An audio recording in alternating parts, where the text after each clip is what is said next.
Hey everyone, hope you're doing great. Welcome back to my channel.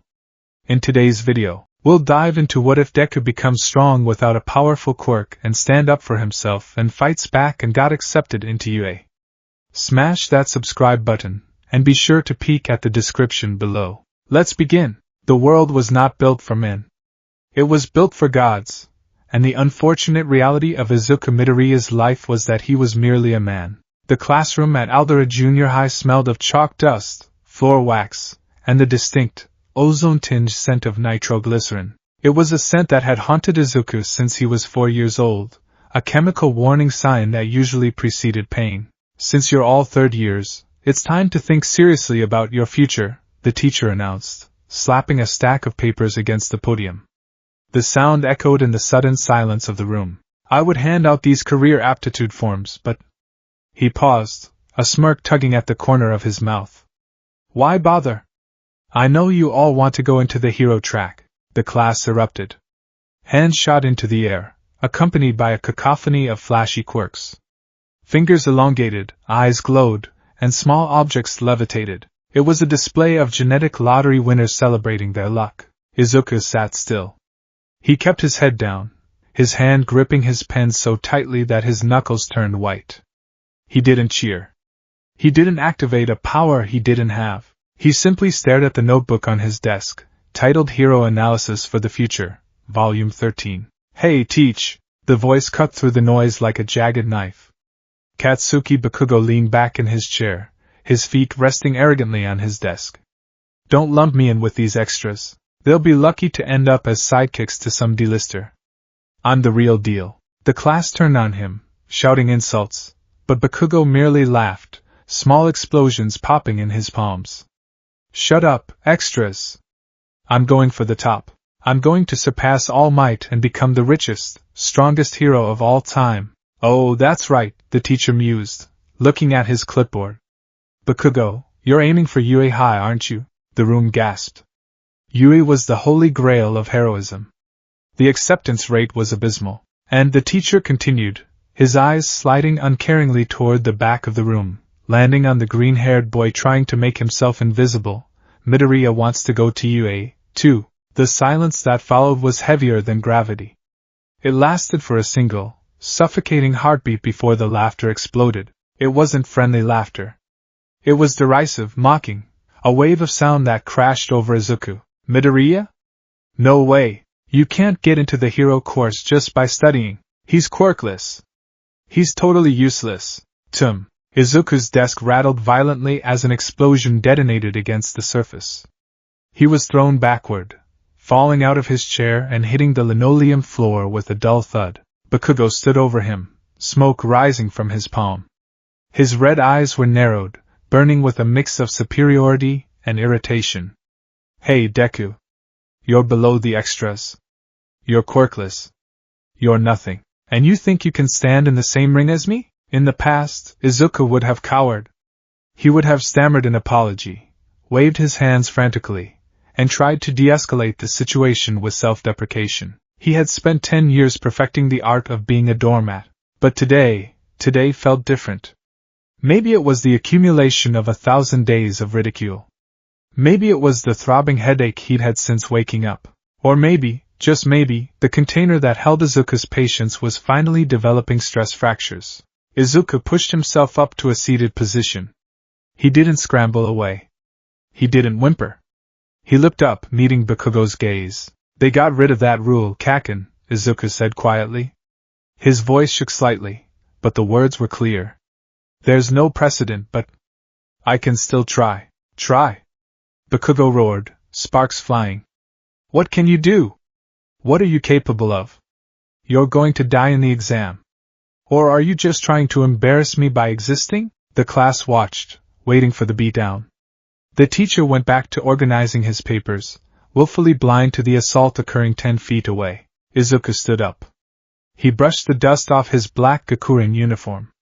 It's not about you, Katsuki. The use of the real name, not the childhood nickname, made Bakugo flinch. It was a subtle shift, a breach of protocol in their twisted relationship.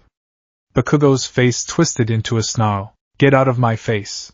The school day ended, but the tension didn't dissipate. Izuku packed his bag slowly, checking his phone for hero news.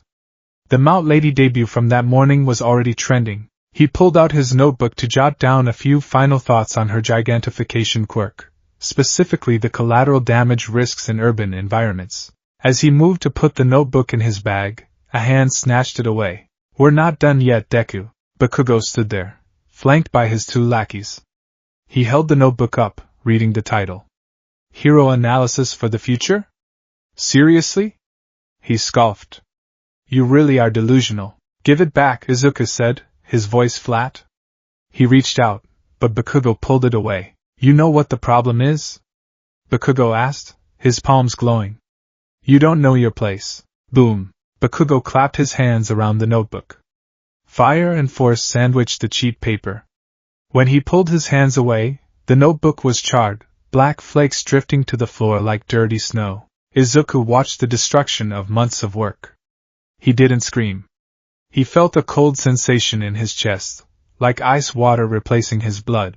"Most top-tier heroes have stories about their school days," Bakugo said casually, tossing the burned book out the open window. "I want mine to be perfect. The only student from this dump to make it to UA. I don't need a pebble like you stumbling around and ruining my reputation." He stepped close, placing a heavy, smoking hand on Izuku's shoulder. The heat seeped through the fabric, singing the skin underneath. "Here's a helpful bit of advice. If you want to be a hero so badly, there's a quick way to do it. Believe that you'll be born with a quirk in the next life, and take a swan dive off the roof." Bakugo and his friends laughed as they walked out the door. Izuku stood alone in the empty classroom. The late afternoon sun cast long, orange shadows across the desks. "Swan dive off the roof." The words hung in the air. Suicide baiting. It was a crime, technically. If Izuku actually did it, Bakugo's career would be over before it began. Izuku walked to the window. He looked down into the koi pond 3 stories below. His notebook was floating there, nibbled on by the fish. "Idiot," Izuku whispered. He wasn't talking to Bakugo. He was talking to himself. He walked down the stairs, went outside, and fished the soggy, burned book out of the water. He stared at the ruined cover. "Hero Analysis. Stupid," he muttered again. "If I jumped, you'd get charged with instigation, Kaken. You didn't even think about that, did you? For all your talk about being number 1, you're so careless." He squeezed the water out of the book, feeling the pulp give way under his fingers. He didn't cry. He wanted to. His eyes stung, his throat burned, but the tears didn't come. Instead, there was a tightness in his jaw. A grinding friction in his mind. He started the long walk home, taking the route under the underpass to avoid the crowds. He needed the silence. He needed to think. "Why do I bother?" He replayed the day in his head. The laughter. The explosion. The teacher's indifference. It was a broken record, playing the same scratchy tune for 10 years. "You are lesser. You are broken. You are prey." "Is it really impossible?" he asked the damp concrete walls of the tunnel. "Just because I can't breathe fire or lift a car, does that mean I can't save anyone?" A gurgling sound came from the sewer grate behind him. Izuku spun around, his instincts screaming. Liquid darkness erupted from the manhole. It was a massive, shifting mass of sludge, reeking of sewage and rot. 2 manic, bulging eyes floated in the viscous fluid, a medium-sized invisibility cloak. The villain hissed, his voice wet and distorted. Izuku took a step back, dropping his notebook. Panic, cold and sharp, spiked in his chest. "The villain? Don't worry," the sludge lunged. "It'll only hurt for about 45 seconds. I just need to hide inside you." Izuku turned to run, but he wasn't fast enough. The sludge crashed over him like a tidal wave.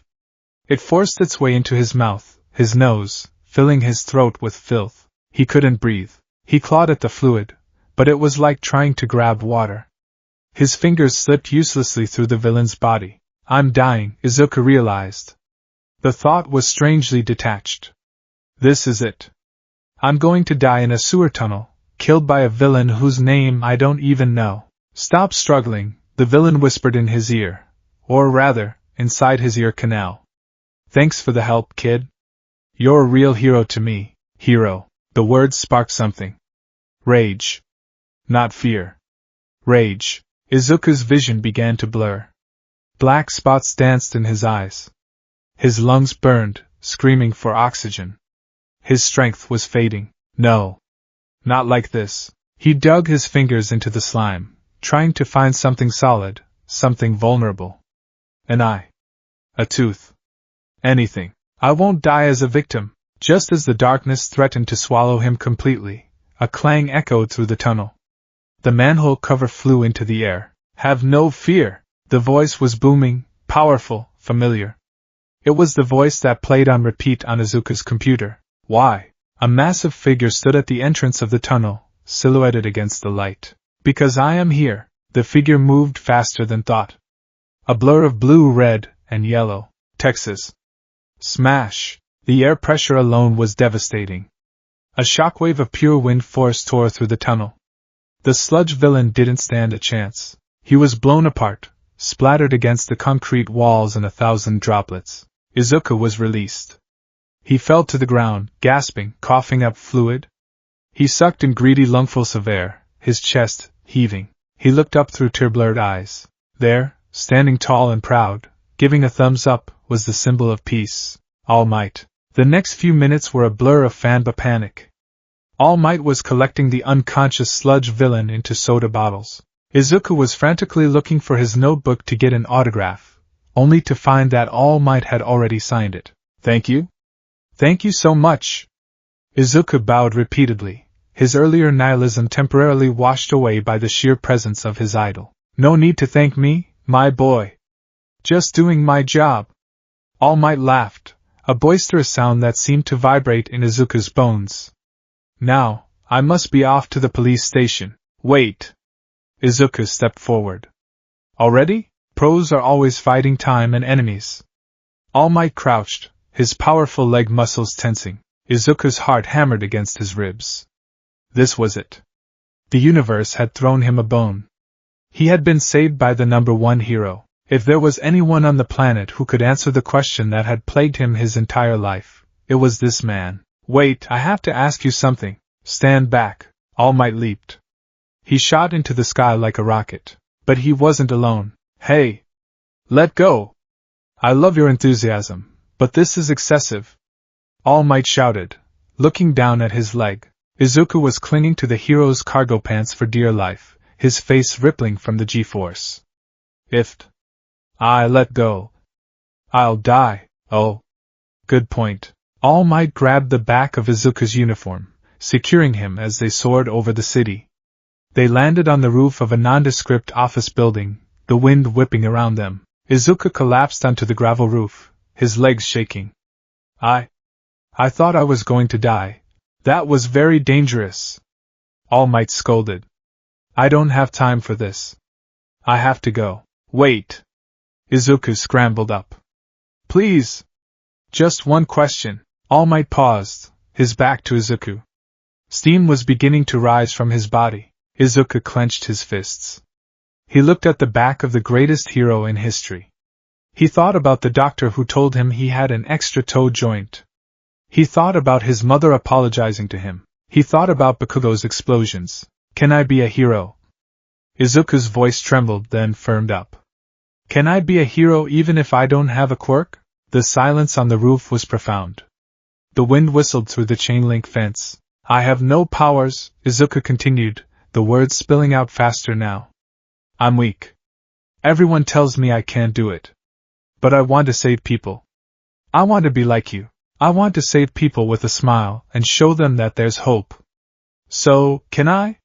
Can someone without a quirk ever be like you? He closed his eyes, waiting. Waiting for the validation he had craved for a decade. Yes, you can. It's the heart that matters. Pro heroes are constantly risking their lives. Izuku opened his eyes. All Might was gone. In his place stood a skeletal, emaciated man with sunken eyes and sharp, angular features. He was coughing up blood. What? An imposter? Izuku shrieked. I assure you, I am All Might, the man rasped, wiping blood from his chin. He sat down heavily, lifting his shirt. Izuku gasped. The left side of the man's torso was a ruin. A massive, spiraling scar made of purple, knotted tissue covered his ribs and stomach. It looked like the aftermath of a shark attack, or a bomb. 5 years ago, All Might said softly. A villain did this to me. My respiratory system was decimated. My stomach was removed. I've wasted away from repeated surgeries. I can only do hero work for about 3 hours a day now. Izuku stared in horror. The invincible symbol was broken. The world sees the symbol of peace, All Might said, looking at his hands. But I smiled to hide the fear inside me, and the pain. I smiled to trick the fear. He looked up at Izuku. His eyes were blue, piercing, and utterly devoid of the usual comic book optimism. They were the eyes of a soldier who had seen too much war. Pro-heroes have to put their lives on the line every single day against villains who can level buildings, control minds, and disintegrate flesh. It's not just about spirit. It's about physics. It's about power. All Might stood up, walking toward the door to the stairwell. Can you be a hero without a quirk? Izuku held his breath. No, All Might said. The word hit Izuku harder than the sludge villain had. It hit him harder than Bakugo's explosions. I cannot, in good conscience, tell you that you can, All Might continued, not looking back. It's too dangerous. If you want to help people, become a police officer. They get teased because they just clean up the messes we make, but it's a fine profession. The door opened with a squeak of rusty hinges. It's good to dream, young man. But you also have to be realistic. The door closed. Izuku was alone. The sun began to set, painting the sky in hues of bruised purple and bloody orange. The wind on the roof grew colder. Izuku didn't move for a long time. He stood there, staring at the metal door All Might had exited through. No, the word echoed in his mind. Be realistic. Izuku looked down at his hands. They were trembling. Not from fear this time. He walked to the edge of the roof and looked out over the city. Muzdalifa was sprawling, a grid of lights flickering on as twilight deepened. Somewhere out there, heroes were patrolling. Somewhere out there, villains were plotting. And up here, Izuku Midoriya was breaking. He felt a laugh bubble up in his throat. It was a dry, jagged sound. Realistic, he whispered. He pulled his notebook out of his pocket. The burnt, soggy mess. Hero analysis for the future. All Might had signed it. The signature was large, bold, mocking. You're just a man, Izuku said to the empty air. The idol worship that had formed the foundation of his personality cracked. He realized, with a sudden, crystal clarity, that All Might wasn't a god. He was a sick, dying man clinging to a fading image, and that man had looked at Izuku, and judged him based on his genetics. Just like Bakugo. Just like the teachers. Just like everyone. It's too dangerous. Dangerous? Izuku gripped the notebook. You think I don't know it's dangerous? I walk through halls every day where people use their powers to burn me, and no one stops them because they have potential. The world is dangerous because of people with quirks. Tears finally spilled over, hot and angry. I didn't ask if I could be the symbol of peace, he hissed through gritted teeth. I asked if I could be a hero. He looked at the railing. The drop was steep. Bakugo's advice drifted back to him. Swan dive. Izuku leaned over the rail. He looked at the concrete far below. Then, he slammed his notebook against the railing. Wham! Screw that. He wasn't going to jump. He wasn't going to disappear. You're wrong, Izuku said, his voice rising, cracking with emotion. You're all wrong. A quirk is just a tool. It's a gun. It's a knife. It's a flashlight. If you give a gun to an idiot, he's not a soldier, he's just dangerous. If you give a quirk to a bully, he's not a hero, he's just a villain with a license. He wiped his eyes furiously with his sleeve. I have a brain. I have legs. I have arms. He looked at his reflection in a dark window of the stairwell door. He looked pathetic. Skinny, messy hair, tear-streaked face. I don't need a miracle, he snarled at his reflection. I need to stop waiting for one. He shoved the notebook into his pocket. He wasn't going to throw it away. He was going to keep it. He was going to keep the signature of the man who told him to give up, as a reminder. A reminder that even the greatest hero could be wrong. Izuku turned and ran to the stairwell door. He threw it open and sprinted down the stairs. He didn't know where he was going, But he needed to move. He needed to burn off the energy that was turning his blood into acid. He ran until his lungs burned. He ran until his legs felt like lead. He found himself in the Tatooine shopping district. The crowds were thick here, blocked by police tape. Sirens wailed, their red lights flashing against the darkening buildings. Smoke billowed into the sky. Explosions rattled the windows of nearby shops. Izuku stopped, panting, clutching his knees. A villain attack? He should go home. He should listen to All Might. He should be realistic and go home to his mother and study for a business degree or the police academy. But his feet moved on their own. He pushed through the crowd, ducking under arms and weaving through gaps. Get back! It's too dangerous! A policeman shouted. Izuku ignored him, reaching the front of the barricade. What he saw froze the blood in his veins. The alleyway was an inferno. Flames roared, licking up the sides of the buildings. And in the center of the fire was the sludge villain. He escaped? Izuku's mind raced. Did I knock the bottles loose when I grabbed All Might? Guilt crashed into him. This was his fault. The villain had a hostage.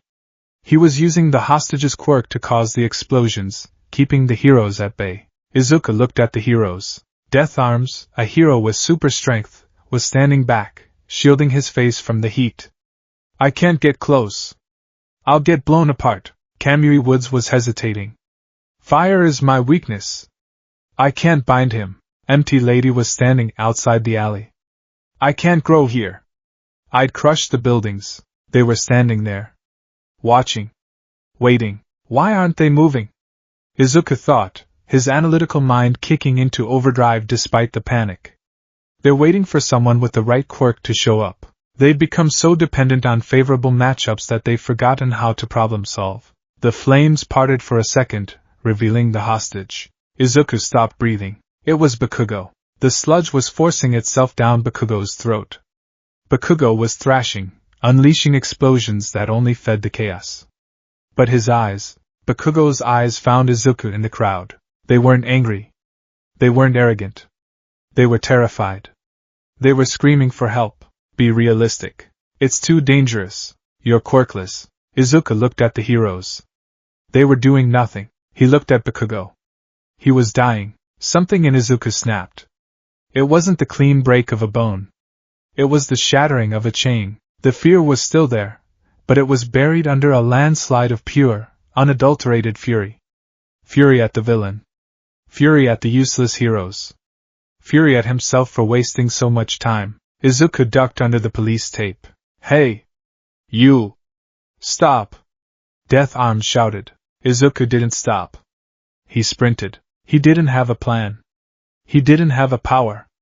But as he ran, his mind started to dissect the scene. Explosions coming from the palms.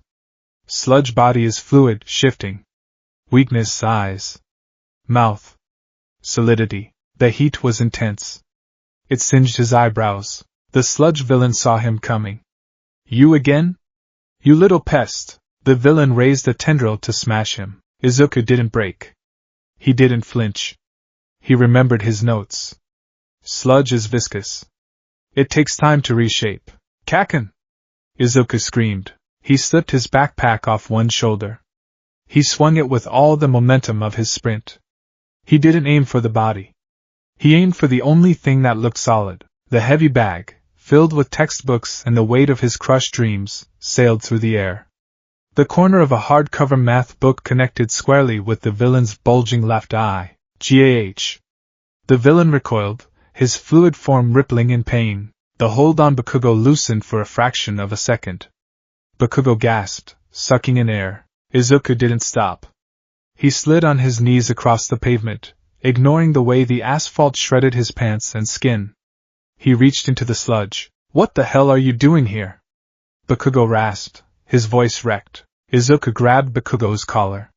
He dug his fingers into the slime, trying to claw it away from Bakugo's airways. My legs moved! Izuku yelled, parroting the line he felt he should say, but his mind was saying something else. Because you looked like you were asking for help, and these pros were just watching you die. I don't need your help. Shut up and breathe. Izuku snapped, shocking Bakugo into silence. The villain recovered. The eye that hadn't been hit focused on Izuku with murderous intent. I'm going to kill you properly this time. A massive wave of sludge rose up, casting a shadow over both boys. Izuku didn't let go of Bakugo. He looked up at the death descending on him. He raised his free arm, curling his hand into a fist, knowing it would do absolutely nothing, but refusing to die without swinging. If I die here, Izuku thought, at least I died trying. Wind. A blast of pressure so strong it extinguished the fires in the immediate vicinity. All Might was there. He wasn't smiling. He was bleeding from the mouth, steam pouring off him, but he stood between the boys and the villain. I really am pathetic, All Might growled, grabbing both Izuku and Bakugo's arms. I told you to be realistic, yet here you are, teaching me a lesson, Detroit. Smash! The punch changed the weather. An updraft of tornadic force blasted the sludge villain into the stratosphere. The clouds above spiraled and broke. Rain began to fall from the clear sky, cooling the heated street. The crowd went silent. Then they erupted. The aftermath was a study in contrast. Bakugo was surrounded by heroes praising him. That quirk is amazing. You held out for so long. You're a natural, kid. Izuku was surrounded by heroes scolding him. That was reckless. Death Arms shouted, pointing a massive finger in Izuku's face. You have no quirk. You could have gotten yourself killed. You interfered with official hero work. You were a liability. Kamui Woods added. Izuku sat on the pavement, a paramedic checking the scrapes on his arms. He listened to the heroes berate him. He looked at Death Arms. He looked at Kamui Woods. He didn't apologize. Slowly Izuku stood up. He pulled his arm away from the paramedic. I interfered? Izuku asked. His voice was quiet, but it cut through the noise. Death Arms blinked. Yes. I was the only one who did anything, Izuku said. He looked Death Arms in the eye. You stood there and watched a middle schooler suffocate because you didn't have the right matchup. I ran in. I created an opening. I made the villain flinch. If I hadn't thrown my bag, he would have been dead before All Might got his breath back. The heroes were stunned into silence. They weren't used to civilians talking back. Especially not quirkless children. You're not heroes, Izuku spat the words out like poison. You're bystanders with permits. He turned and walked away. Hey! Come back here! Death Arms yelled. Izuku didn't stop. He ducked under the police tape and vanished into the crowd. He kept his head down, the hood of his Gakurin pulled up. He walked fast. He needed to get away before All Might found him. He didn't want to hear it. He didn't want to hear the I was wrong speech or the you were brave but foolish speech. He was done with speeches. He walked through the residential streets, the rain soaking his clothes. His wounds stung. His muscles ached. But his mind was clearer than it had ever been. Deku! Izuku stopped. He didn't turn around. Bakugo came running up behind him, panting. He stopped a few yards away. He looked shaken. His uniform was torn, his pride bruised. I didn't ask for your help. Bakugo yelled, his voice raw. And you didn't save me. I was fine. I would have gotten free on my own. Don't look down on me, you quirkless failure. You're still nothing. Bakugo turned and stomped away, his shoulders hunched. Izuku watched him go. I know, Izuku whispered. I'm nothing right now. He continued walking until he reached his apartment complex. He climbed the stairs to the second floor. He stood in front of the door, taking a deep breath to steady himself so his mother wouldn't worry. But before he opened the door, he looked at his reflection in the hallway window. He looked different. The fear in his eyes was gone. It had been burned away by the fire in the alley. He remembered the feeling of the backpack leaving his hand. The feeling of impact. The feeling of taking action. It wasn't magic. It was physics. It was trajectory. It was timing. Quirks are just tools, he repeated to himself. He opened the door. Mom! I'm home, Izuku! Inko Midoriya rushed into the hallway, tears streaming down her face. She had seen the news. Oh my God, were you there? Are you okay? I'm fine, Mom. He hugged her tightly. I'm okay. Later that night, after dinner, Izuku sat at his desk. The burnt notebook lay open before him. He picked up a pen. He turned to a fresh, non-charred page. He didn't write about All Might.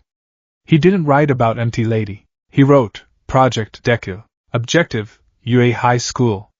Hero Course. Assets none. Obstacles everyone. Plan 1. Physical conditioning. Total reconstruction of muscle mass. 2. Martial arts.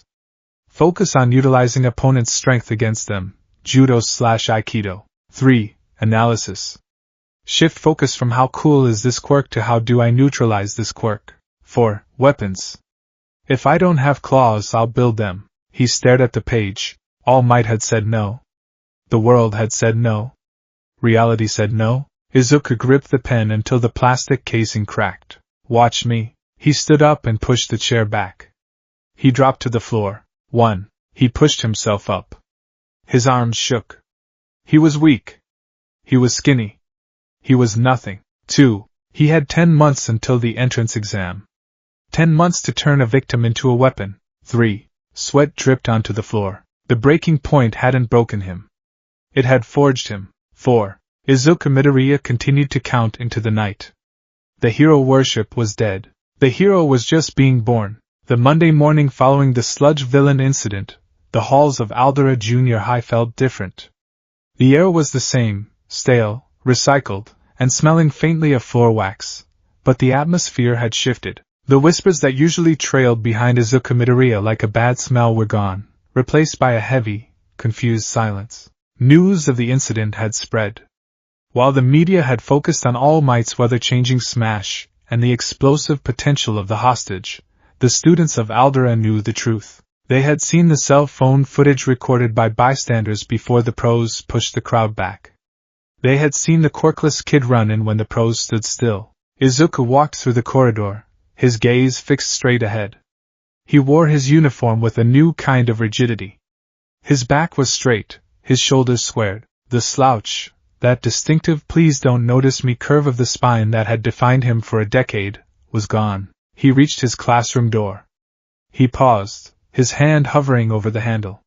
He took a breath, not a nervous gasp, but a measured intake of oxygen to fuel the blood. Project Deku. Day 1. He slid the door open. The chatter in the room died instantly. 20 pairs of eyes locked onto him. Izuku walked to his desk. It was still in the back, still scratched and worn. He sat down, pulled out his textbooks, and opened them. He didn't look around. He didn't check to see if anyone was laughing. He simply began to read. The voice was low, vibrating with suppressed violence.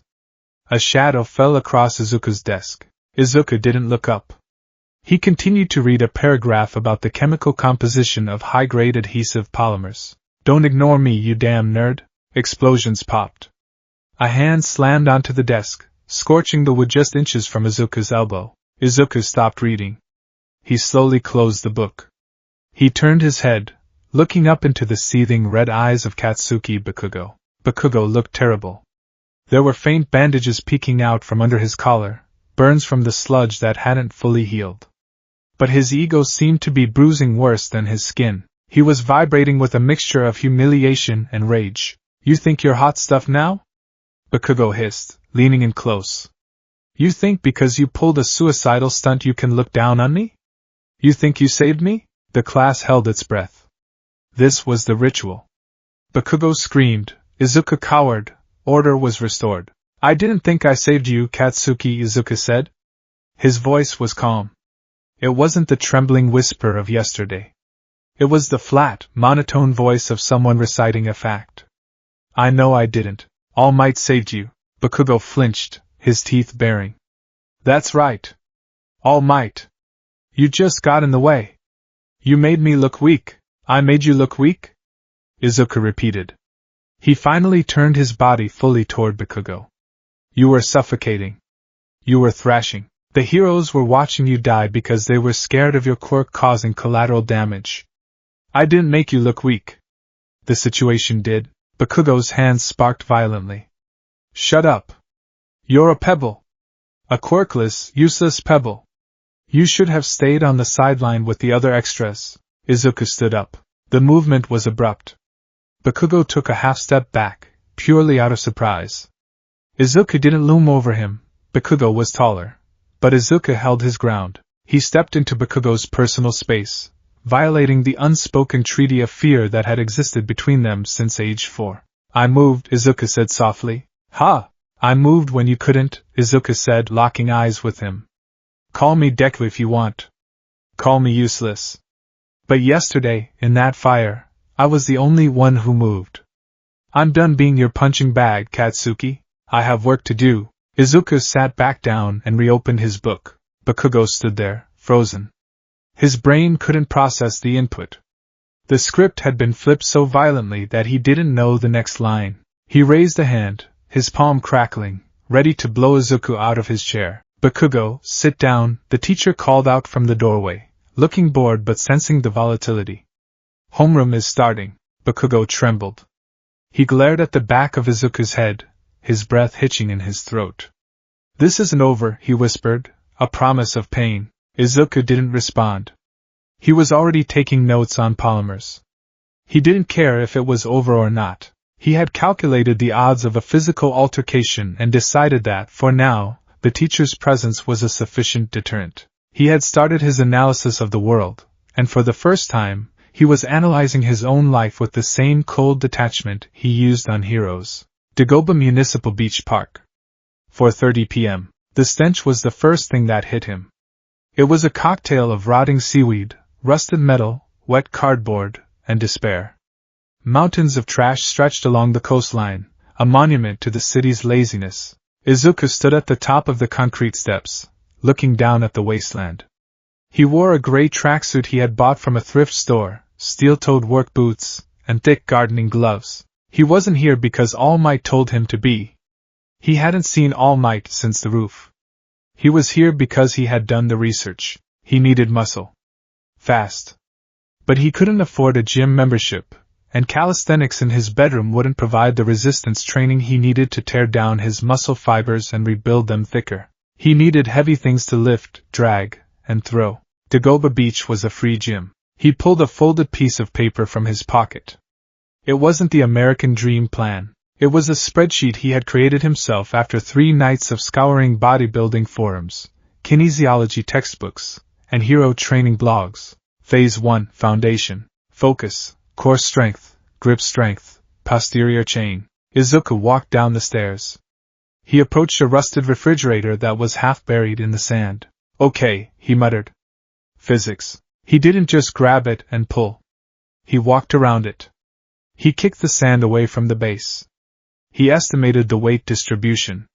The compressor was at the bottom back, making it bottom heavy. If he tried to lift it from the top, he'd strain his lower back. He crouched low, his heels digging into the sand. He wedged his hands under the frame. Legs, he whispered. Drive with the legs. He gritted his teeth and pushed. The fridge groaned. It shifted an inch. Izuku's face turned red. The veins in his neck popped. He screamed, a raw, guttural sound, and drove his heels down. The fridge lifted. He stumbled backward, the weight crushing his fingers, the sand shifting under his boots. He managed to drag it 3 feet before his grip failed and the appliance slammed back down. Izuku collapsed onto the sand, his chest heaving. His arms felt like jelly. His lungs burned. He looked at the fridge. He had moved it 3 feet. There were millions of pounds of trash on this beach. He smiled. A terrifying, feral grin. Again. 2 weeks later, the bruises were turning a sickly shade of yellow. Izuku stood in front of the mirror in his bathroom, applying a poultice to his shoulder. He had miscalculated the center of gravity on a stack of tires, and they had toppled onto him. He flexed his arm. It was still skinny, but the definition was changing. The wire-thin weakness was being replaced by corded tension. He finished bandaging himself and walked back to his room. The walls, once covered in All Might posters, were bare. He had taken them down. Not out of hatred, but because they were distractions. They were images of an ideal he couldn't reach. Instead, the walls were covered in maps. Maps of Musutifu. Blueprints of Yue High.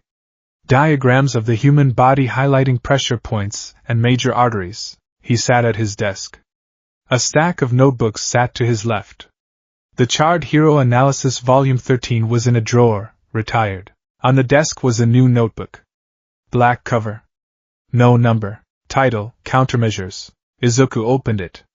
The pages were filled with frantic, tiny handwriting and detailed sketches. He had spent the last 2 weeks not just lifting trash, but watching. He watched news clips. He watched street fights on the internet. He watched quirk appreciation compilations. But he wasn't watching to cheer anymore. Entry, Kamui Woods. Quirk Arbor. Strengths, range, binding, mobility. Weakness, fire, obvious. But also, hydration. Rapid wood growth requires massive water intake. In prolonged fights, his wood becomes brittle. Noticed during the siege on 4th Street.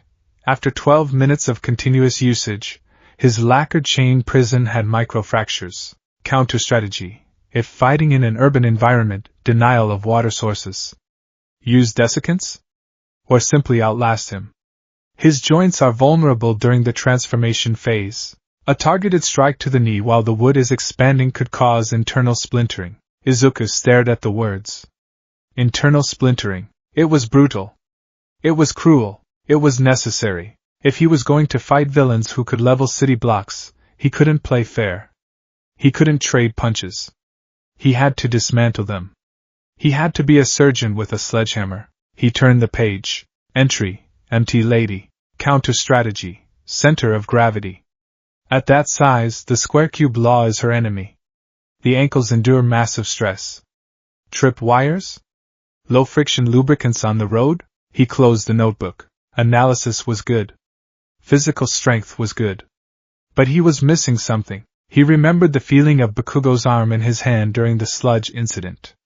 He had grabbed him, but he hadn't known what to do with the grip. He had just pulled. He needed to know how to fight. He turned to his computer and opened a browser tab he had bookmarked. Musita for Combat Sports Self-Defense. Most of the dojos were quirk integrated. They taught you how to punch with fire, or kick with speed enhancements. They were useless to him. He scrolled down to the bottom of the list, past the flashy websites with heroes on the banner. He found a plain text entry, the Foundation. Judo Krav Maga.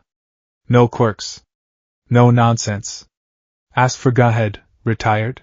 Izuku frowned. Gunhead? He knew a hero named Gunhead, but he was active. Maybe a relative? He checked the address. It was in the industrial district, far from the polished city center. Izuku grabbed his backpack. He had an hour before dinner. The Foundation. The gym was located in a converted warehouse.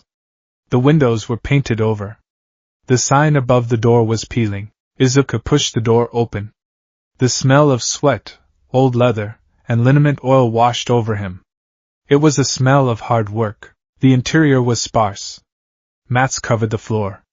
Heavy bags hung from the ceiling beams. There were no mirrors. A few men were sparring in the corner. They weren't wearing pristine GIs. They were wearing rash guards and shorts. They were grappling, moving with a speed and fluidity that Izuku found mesmerizing. We're closed for new memberships unless you have a referral, a voice rumbled. Izuku turned. A man was sitting behind a battered desk near the entrance. He was massive, though age had softened his edges. He wore a mask that covered his face, similar to the hero Gunhead, but this one looked older, more tactical. Are you Gunhead? Izuku asked. That's my son, the man grunted. I'm just the guy who taught him. Name's Tora. What do you want, kid? The hero fan club is 3 blocks east. Izuku stepped forward. He didn't fidget. He adjusted the strap of his backpack. I don't want to be a fan. I want to learn how to fight. Tora looked him up and down. He saw the scrawny arms, the messy hair, the bruises. You got a quirk, kid? No, Tora snorted. Go home. We train heavy here. You'll get broken. I'm already broken, Izuku said. The silence in the gym seemed to deepen. The sparring in the corner paused. Izuku met the old man's gaze. I have 10 months before the UA entrance exam. I have 0 power. I have average speed. If I get hit by a quirk, I die. I need you to teach me how not to get hit. And I need you to teach me how to put people on the ground who are stronger than me. Tora leaned back in his chair, the wood creaking. He studied Izuku's eyes. He saw the fire there. It wasn't the bright, optimistic fire of a hero hopeful. It was a cold blue flame. Judo, Tora said. The gentle way. It's about using your opponent's momentum against them. Krav Maga. It's about ending a fight in 3 seconds by any means necessary. Teach me, Izuku said. Tora stood up. He was taller than he looked sitting down. He walked around the desk. Take off your shoes. Step on the mat. Izuku did as he was told. He stepped onto the gray foam. Tora stood opposite him. Try to hit me. Izuku hesitated. I don't want to. Hit me. Tora barked. Izuku threw a punch. It was a clumsy, telegraphed right hook, mimicking what he'd seen All Might do on TV. Tora didn't even blink. He stepped inside Izuku's guard, grabbed Izuku's wrist with one hand and his collar with the other. He pivoted his hips. The world spun. Wham! Izuku hit the mat. The air left his lungs in a painful whoosh. He stared up at the ceiling lights, gasping. Tora stood over him. Lesson 1. Hero punches are for cameras. They're wide. They leave you open. If you swing like that in a real fight, you're dead. Izuku rolled onto his side, coughing. He pushed himself up to his knees. Again Izuku wheezed. Tora smiled beneath his mask. Lesson 2. The ground is hard. Get used to it. Month 3. The routine was grueling. 5 a.m., wake up. Run 5 kilometers. 6 a.m., Dagoba Beach. Clearing the small debris. Sorting metals. Moving tires. 8 a.m., school. Analysis during class. Ignoring Bakugo. 4 p.m., the foundation. 2 hours of getting thrown, choked, and twisted. 7 p.m., study. Homework. Hero analysis. 10 p.m., collapse. Izuku sat in his room, surrounded by diagrams. He was holding a metal pipe he had scavenged from the beach. It was a piece of high-grade aluminum alloy, lightweight but durable. He swung it. Whoosh. Reach, he muttered. I need reach. In the dojo, Tora had taught him that distance was life. Against a villain with a touch-based quirk, like Shigaraki or Uraraka, getting close was suicide. He needed a way to extend his range. He went to his computer. He opened a forum for support item enthusiasts. It was a gray market site, filled with hobbyists and vigilante wannabes sharing blueprints. Thread, DIY capture weapons. He scrolled past the intricate designs that required 3D printers and rare earth magnets. He needed something simple. Something he could make with hardware store supplies. Post by Gadgethead 99. The simplest capture tool is a weighted chain, or a BOLO. But if you want utility, look at the classic capture tape used by Eraserhead. The alloy is proprietary, but you can synthesize a weaker version using carbon fiber weave and fast-setting resin. Izuku's eyes widened. Eraserhead, the underground hero. Izuku had only found blurry footage of him, but his fighting style was exactly what Izuku needed. Eraserhead fought quirkless effectively whenever he blinked. He relied on tools, agility, and martial arts. I can't make the cloth, Izuku murmured. But I can make a net. And I can make projectiles. He grabbed his notebook. Item idea: flash bombs. Ingredients: magnesium powder oxidizer. Available at chemistry supply stores, if bought separately. Usage: disorient. Blind. Create openings. Item idea: steel knuckles. Usage: force multiplication. If I can't punch through concrete, I need metal that can. He was becoming a scavenger. A creator. He realized that relying on his body alone was arrogance. Humanity had survived because of tools.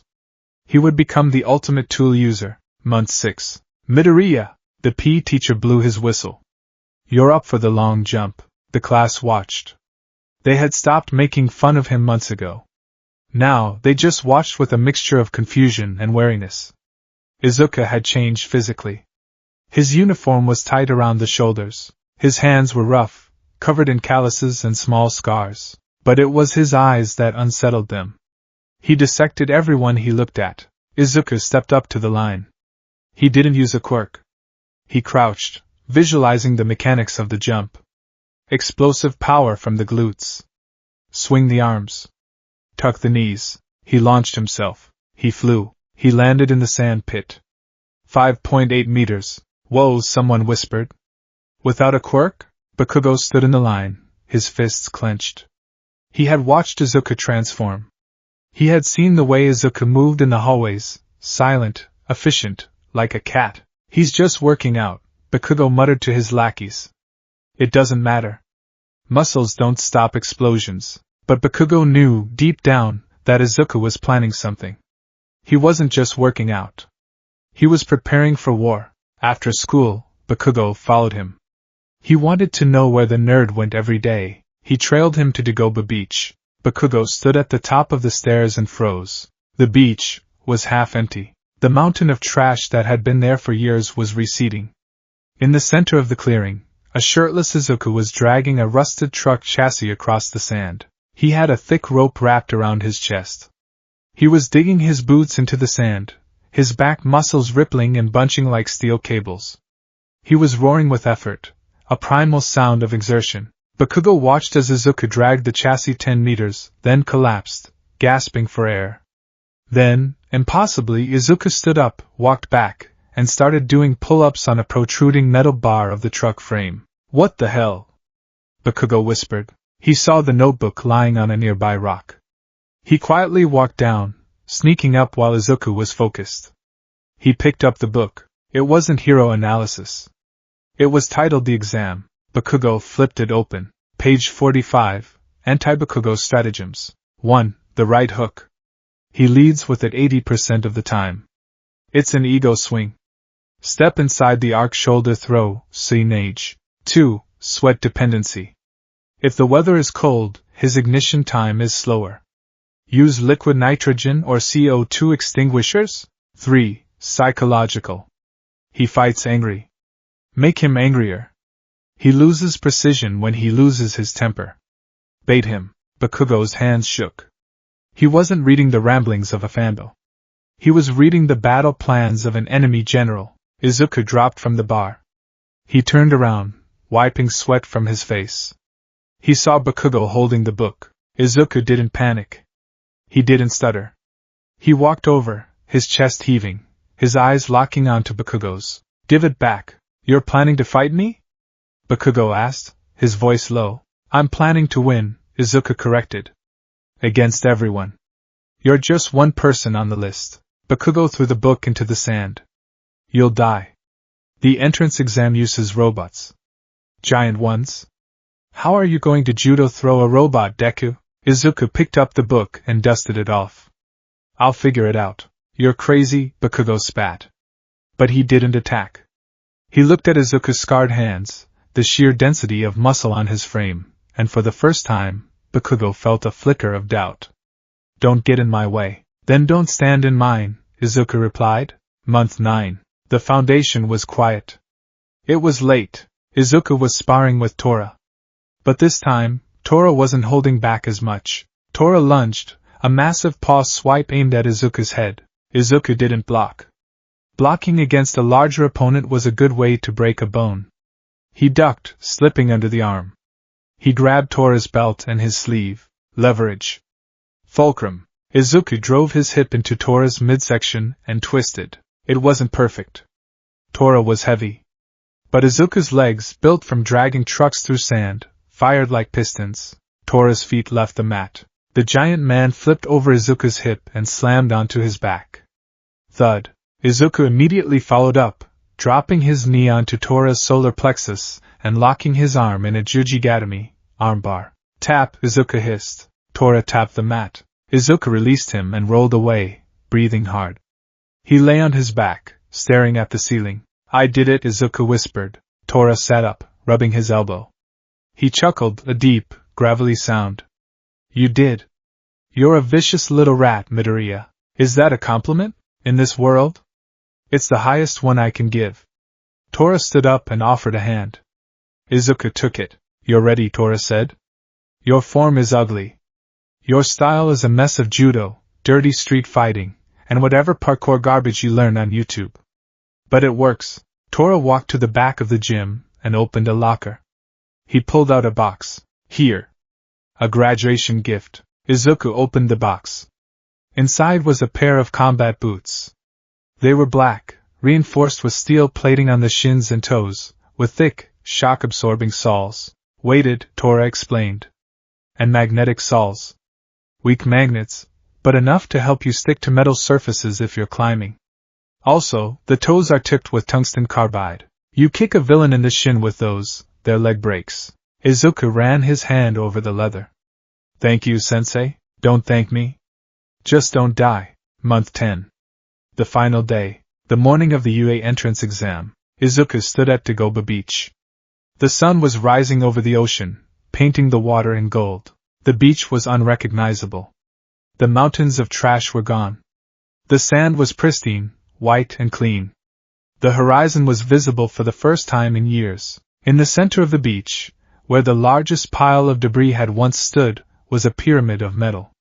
Izuku had stacked the last remnants, engine blocks, girders, appliances, into a neat, triumphant mound. He stood on top of it. He breathed in the salt air.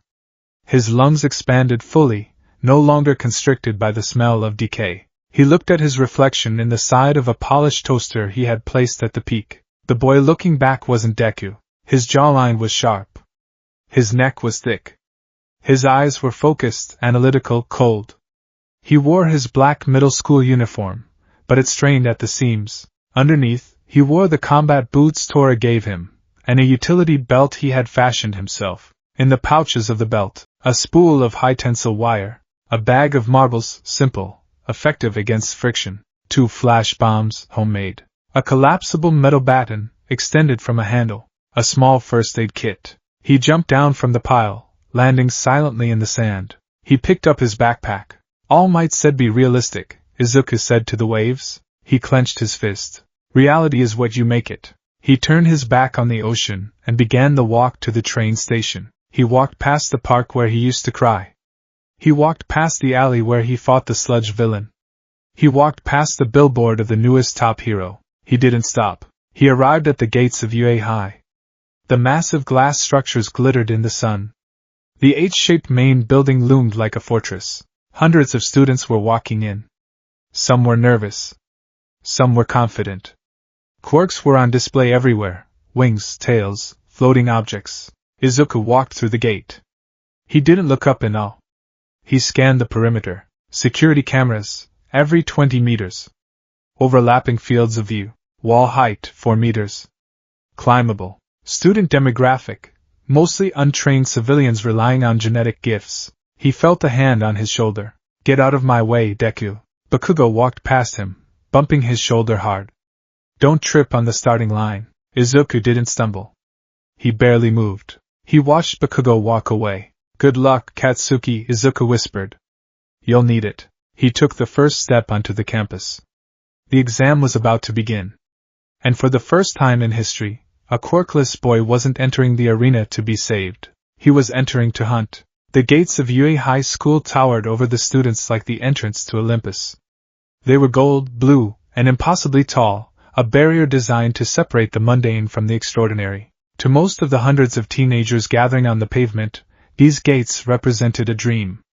To Izuku Midoriya, they represented a puzzle. He stood at the precipice of the campus, his breath venting in a slow, white cloud in the chilly February air. He adjusted the straps of his backpack. It was lighter today. No textbooks. Just his gear. He wore a plain black tracksuit that hugged his new frame, revealing the dense, corded muscle he had spent 10 months agonizingly sculpting. On his feet were the combat boots Tora had gifted him, heavy, steel-toed, and scuffed from weeks of breaking them in. Out of the way, Deku. The growl came from behind him. Izuku didn't flinch. He sidestepped smoothly to the left, allowing Katsuki Bakugo to stomp past. Bakugo didn't look at him. He was focused on the building, his shoulders hunched in that aggressive posture that screamed he was ready to fight the architecture itself. But as he passed, Izuku noticed the tension in Bakugo's neck. The explosion boy knew that today, for the first time, the hierarchy wasn't guaranteed. Izuku watched him go, then began to walk. He was analyzing everything. Pavement composition, reinforced concrete. Standard for high-traffic quirk usage. Crowd density, high. Approximately 1,200 applicants based on the grid spacing. Acceptance rate is less than 1 in 300. mood, nervous energy, panic, arrogance. He was so deep in his observation of a boy with a stretching neck quirk that he didn't notice the uneven seam in the walkway. His toe caught the edge. In the past, Izuku would have flailed. He would have face-planted, stuttered an apology to the concrete, and turned beet red. Today, his body reacted before his mind did. As gravity claimed him, his core engaged. He didn't fight the fall, he embraced it. He tucked his chin, rounded his shoulders, and turned the stumble into a fluid forward roll. He hit the ground with his shoulder blade, rolled along his spine, and popped back up to his feet in a single, continuous motion. He dusted off his tracksuit. Reflexes are good. Adrenaline is slightly elevated. Whoa! That was amazing! Izuku turned. A girl with a round face, rosy cheeks, and brown hair bobbed in front of him. She had her hand extended, as if she had been about to use her quirk to catch him. I was gonna stop you from falling, she said, blinking large, brown eyes. But you just, swoosh. You looked like a gymnast. Izuku looked at her hands. The pads on her fingertips were distinct. Touch-activated quirk. Levitation? Anti-gravity? Efficiency, Izuku said calmly. Falling is just momentum moving in the wrong direction. You just have to redirect it. The girl blinked again, surprised by the analytical answer. Oh. Right. I'm Uraraka Ochako. It's super nerve-wracking, isn't it? It's just a test, Izuku said. Tests have answers. We just have to find them. You're really calm, Uraraka said, looking impressed. I feel like I'm gonna throw up. Breathe in through the nose for 4 seconds, Izuku instructed automatically. Hold for 7. Exhale for 8. It lowers cortisol levels. 4, 7, 8. Uraraka tried it. She smiled. Hey, that works. Thanks. Good luck in there. She waved and ran off toward the entrance. Izuku watched her go. Kindness. That's rare here. He turned back to the building. The written exam was first. Phase 1, the mind. The lecture hall was vast, tiered like a coliseum. Izuku sat in the middle row. The written exam was brutal. It was designed to filter out the idiots who only relied on their quirks. It covered hero laws, quirk physics, advanced mathematics, history, and tactical ethics. Izuku breezed through it. For years, while other kids were playing video games or practicing their flashy powers, Izuku had been studying. He knew the Hero Public Safety Commission's bylaws by heart. He could calculate the trajectory of a falling object with wind resistance in his head.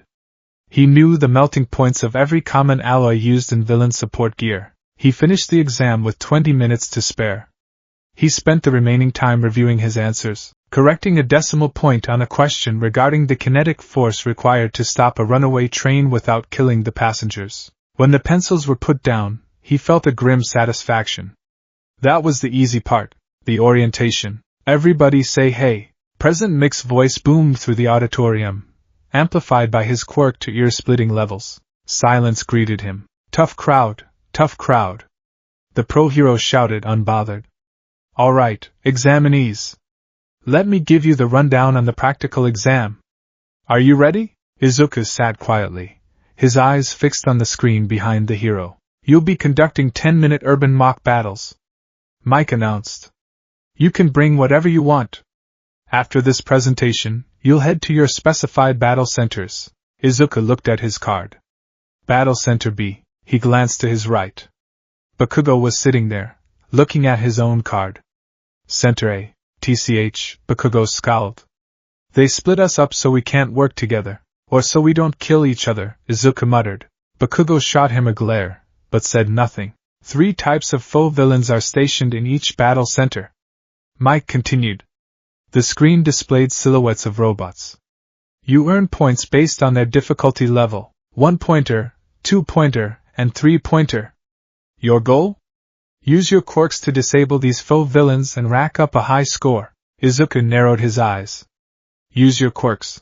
The phrasing was specific. The entire system was biased. It favored emitters with high destructive power. Explosion, fire, electricity, super strength. Those quirks would dominate. What about stealth quirks? What about information quirks? What about the quirkless? Izuku felt the cold weight of the metal pipe in his bag. The system isn't built for me. So I have to break the system. Excuse me. May I ask a question? A hand shot up in the middle of the auditorium. A tall boy with glasses and stiff posture stood up. The spotlight hit him. There appear to be 4 types of villains on this handout. The boy shouted, pointing a rigid finger at the paper. If this is a printing error, you should be ashamed. We are here expecting the best from Japan's top school. He spun around, pointing directly at Izuku. And you? The one with the curly hair. Izuku looked up, his face impassive. You've been muttering this whole time. The boy accused. It's distracting. If you're here to mess around, then leave immediately. The auditorium was silent. Eyes turned to Izuku. Some snickered. It was the middle school classroom all over again. The nail that sticks out gets hammered down. Izuku stood up. He didn't slouch. He didn't apologize. He looked the boy in the eye. I wasn't muttering nonsense. Izuku projected his voice. It wasn't loud like Mix, but it was firm. I was calculating the probable number of robots per zone based on the density of applicants. If there are 3 types of scoring bots, their distribution determines the most efficient engagement strategy. He paused, letting that sink in, and as for the 4th robot, Izuku gestured to the screen. If you read the small print of the orientation guide sent out 2 weeks ago, it mentions obstacles that are not targets. It's likely a hazard to be avoided, not fought. It's a test of threat assessment. He sat back down. I suggest you read the manual before correcting the teachers. The silence in the room changed flavor. It went from mocking to stunned. The boy with glasses, Ida, stood frozen, his mouth slightly open. He looked from Izuku to the handout, his face flushing. I see. He bowed stiffly to Mike. Thank you? I apologize for the interruption. Okay. President Mike shouted, trying to regain control. Good catch, examinee 7111. And nice breakdown, listener.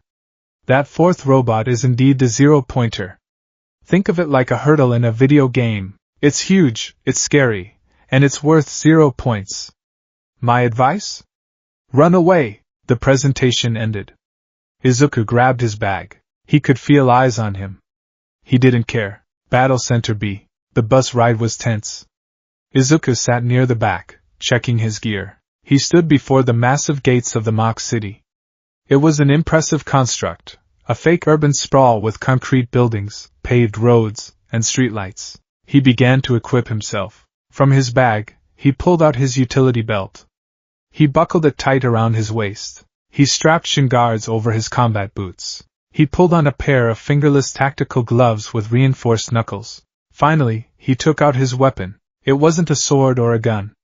It was a 24-inch collapsible steel baton, modified with a pry bar tip on the handle and a heavy, weighted end. He snapped it open with a flick of his wrist. Clack! The students around him stared. Whoa, is that allowed? Someone whispered. He's bringing a weapon? Does he have a weapon quirk? Wait, that's the guy from the auditorium.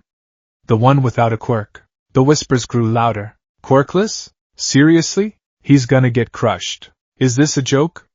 Is he suicidal? Ida walked up to him. He was wearing a sleek, armored tracksuit that emphasized his engines. You, Ida said. The boy from earlier. Izuku checked the friction lock on his baton. Midoriya. Midoriya, Ida nodded. I must apologize for my outburst.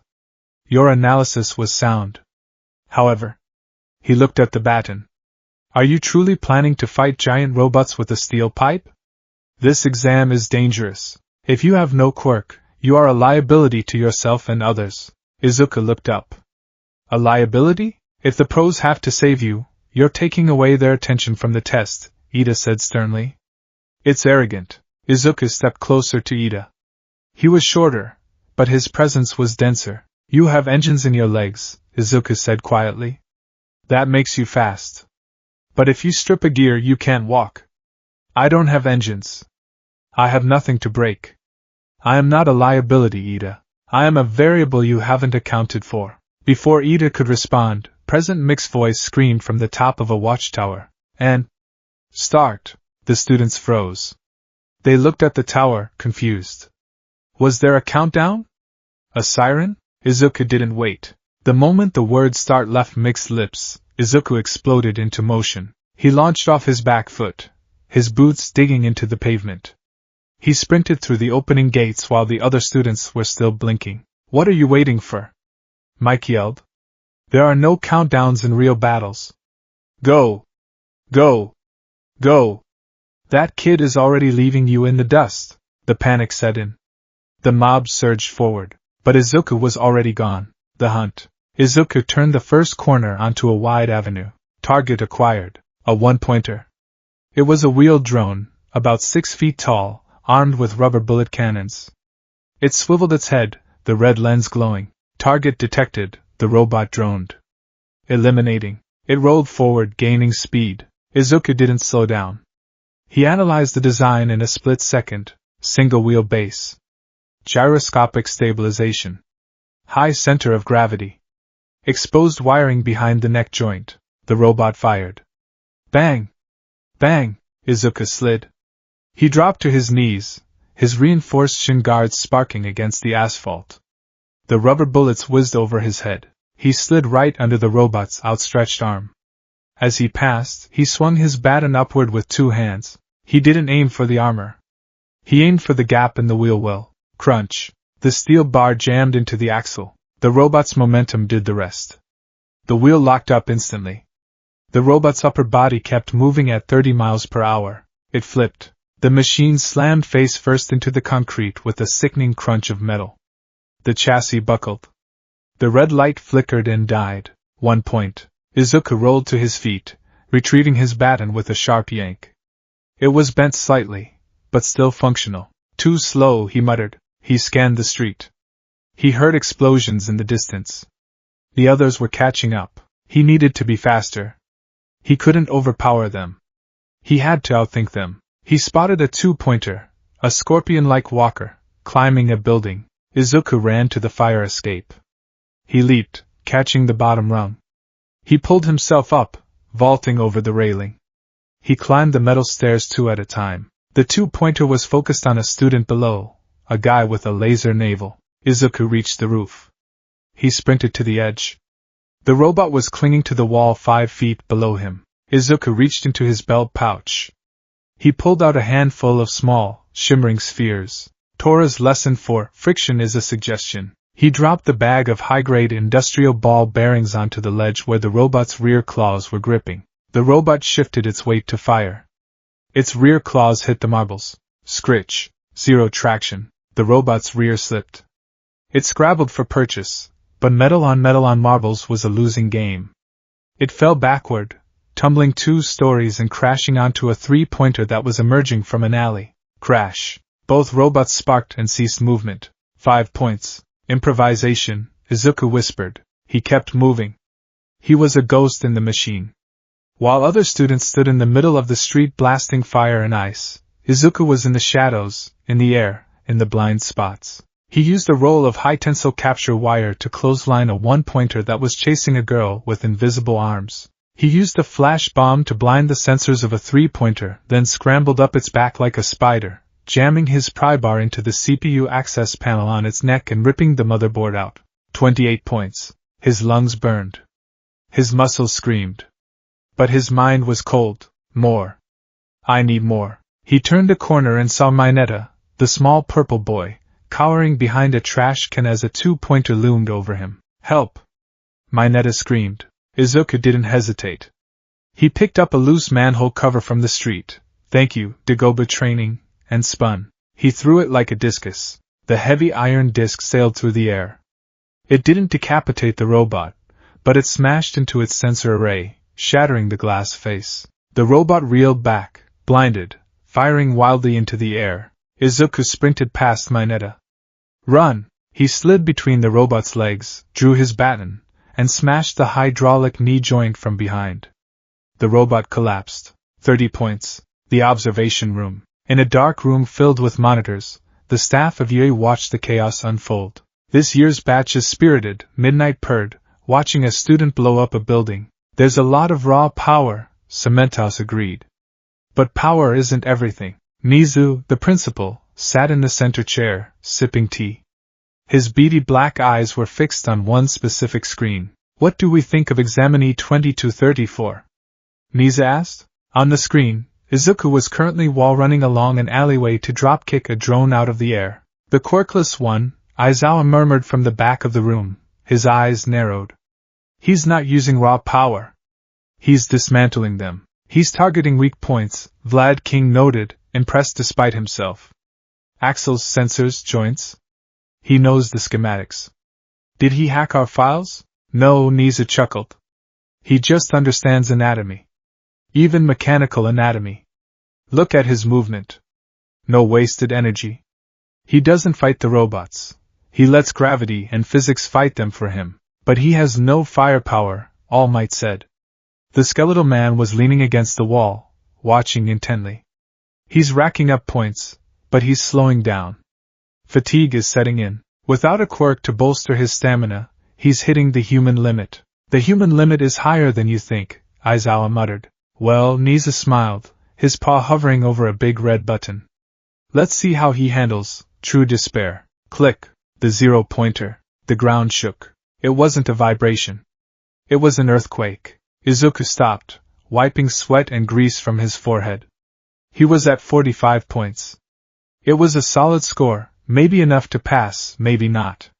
He needed a few more to be safe. Then the sun was blocked out. At the end of the main street, the road exploded. Buildings crumbled like cardboard. A metal hand the size of a bus slammed onto the pavement. The 0-pointer rose. It was a colossus, towering over the tallest buildings in the mock city. Its green chassis was thick with armor. Multiple red eyes glowed with malevolent light. It roared, a mechanical screech of grinding gears and sirens that vibrated in the teeth of every student. What is that? Someone screamed. It's huge! Run! Run for your lives! The psychology of the mob shifted instantly. The confidence of the applicants shattered. They turned and fled, a stampede of terrified children. Out of the way! Move! Izuku stood his ground. The wind from the robot's movement whipped his hair back. 0 points. An obstacle. Avoid it. Logic dictated he should run. Survival instinct screamed at him to retreat. He turned to follow the crowd. Ow! The cry was faint, buried under the sound of crumbling concrete and screaming students. But Izuku heard it. He stopped. He looked back. Through the dust cloud, he saw her. Uraraka. She was on the ground about 50 meters away. A piece of debris from a falling building had pinned her leg. She was struggling to lift it, but she was exhausted, and panic was making her movements frantic. The 0-pointer was moving. Its massive tread was grinding up the street. In 20 seconds it would crush her. The other students were running away. Ida was running away. They were being smart. They were being rational. Izuku looked at Uraraka. He looked at the robot. Be realistic. All Might's voice echoed in his head. Izuku's lip curled into a snarl. Realistic, he spat. He dropped his baton. It was useless against this thing. He turned toward the Titan, and he ran, not away. Toward it. Hey! Kid! What are you doing? A student screamed as Izuku sprinted past him, heading directly into the death zone. Izuku didn't hear him. His world narrowed to a tunnel. Objective, rescue. Threat, Class A Leviathan. Time, 15 seconds. Assets, magnetic saws. High tensile wire. Rage. He reached Uraraka. She looked up, eyes wide with terror. Midoriya? Don't move, Izuku barked. He grabbed the concrete slab. It was heavy, too heavy for him to lift purely with his arms. He wedged his back against it. He drove his legs into the ground. Squat. Lift. Gra! He screamed, veins popping in his forehead. The slab shifted. Pull your leg out! He yelled. Uraraka scrambled backward, freeing her leg. I can't walk. My ankle! Izuku looked up. The robot's shadow was over them. The massive foot was rising for a step. I can't carry you fast enough, Izuku realized. If he tried to carry her, they'd both get crushed. He needed to stop the robot. Stay here, Izuku ordered. What? No! Uraraka cried. Izuku turned and sprinted at the robot. The robot's foot came down. Izuku slid baseball style, right under the descending tread. He rolled out the other side just as the earth shook with the impact. He was now behind the foot, at the base of the leg. He activated the magnetic plates in his boots. Click! He jumped onto the vertical metal plating of the robot's leg. He stuck. Climb, he hissed. He began to scale the moving colossus. Hand over hand. Jump. Stick. Jump. Stick. He was a flea on a monster. The robot moved, the vibrations threatening to shake him off. He dug his fingers into seams, used the wire from his belt to hook onto protrusions, and hauled himself up. Knee joint. Thigh. Hip. He was 50 feet in the air. The wind was fierce. He saw the weakness. On the back of the zero-pointer's neck, there was a cluster of hydraulic pumps and cooling fans. It was the only part of the robot that wasn't heavily armored, presumably for ventilation. Izuku reached the shoulder. He was panting, his vision blurring. Hey! Big guy! Izuku screamed. He didn't have a quirk. He didn't have one for all. He couldn't punch the robot into the sky, but he had science. He reached into his pouch and pulled out his last item. It wasn't a weapon. It was a canister of quick-expanding industrial foam, the kind used to seal leaks in underwater pipes. He had modified the nozzle for rapid release. He scrambled onto the neck. The robot sensed him and began to thrash, trying to shake him off. Izuku hooked his legs around a vent pipe. He jammed the canister deep into the main air intake of the cooling system. Eat this. He triggered the canister and rolled away. Hiss! The foam expanded instantly, filling the intake, clogging the fans, and cementing the gears. The cooling system failed. Inside the robot, temperature sensors spiked. The hydraulics overheated in seconds without the airflow. Warning! System overheat. Emergency shutdown initiated. The robot froze mid-step. Its eyes flashed from red to yellow. Then, with a groan of stressed metal that sounded like a dying wail, the zero-pointer listed to the side. It began to fall, away from Uraraka. Izuku was still on top of it. Oh crap! The robot toppled. Izuku let go. He fell through the air. The ground was rushing up fast. Terminal velocity. Impact in 3 seconds. He didn't panic. He reached for his belt. He grabbed the coil of wire. He threw the hook end at a nearby streetlight. It caught. Izuku gripped the wire. He swung. The wire pulled taut.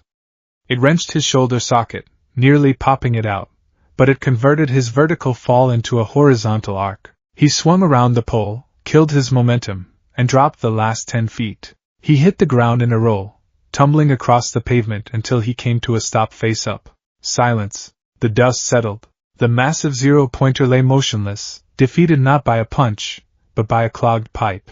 Izuku lay on the asphalt, staring at the sky. His body screamed in pain. His hands were bleeding. His shoulder throbbed. Time's up! Present Mike yelled. The siren wailed. Izuku let out a breath he felt like he'd been holding for 10 months. Slowly, painfully, he sat up. He looked around. Every student in the vicinity had stopped running.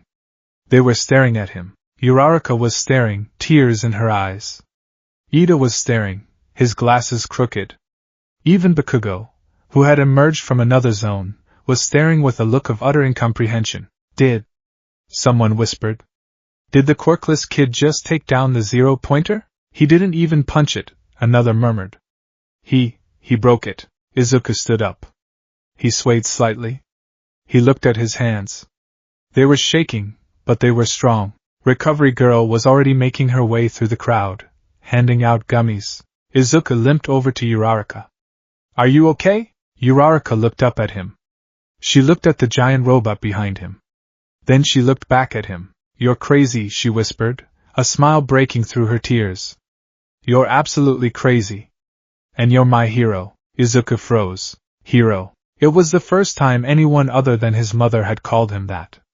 And unlike the sludge villain incident this time, he felt like he earned it. He smiled.